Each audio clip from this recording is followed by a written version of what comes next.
Hello, today we will guide you through how to add Zoom to Google Calendar. To get started, open Google Calendar in your browser. Once the calendar loads, make sure you are on the main calendar screen. This is where you will connect Zoom first and then use that connection when creating an event.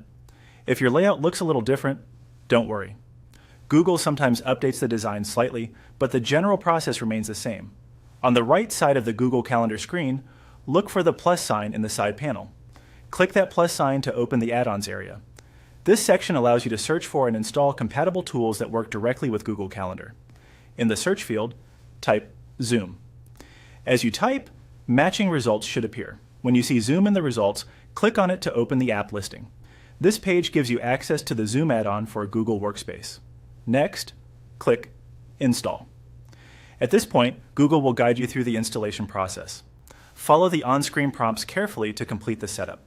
Depending on your account settings, you may be asked to review permissions or confirm access. Just continue through the prompts until the installation is complete. It's a good idea to read the permission screens so you understand how Zoom will interact with your calendar.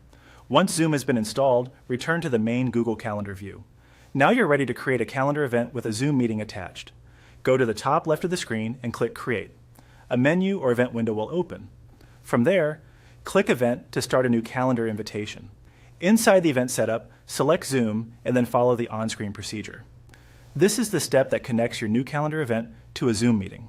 Google Calendar and Zoom will work together to generate the meeting details for you, which can then be shared automatically with your guests through the calendar invite.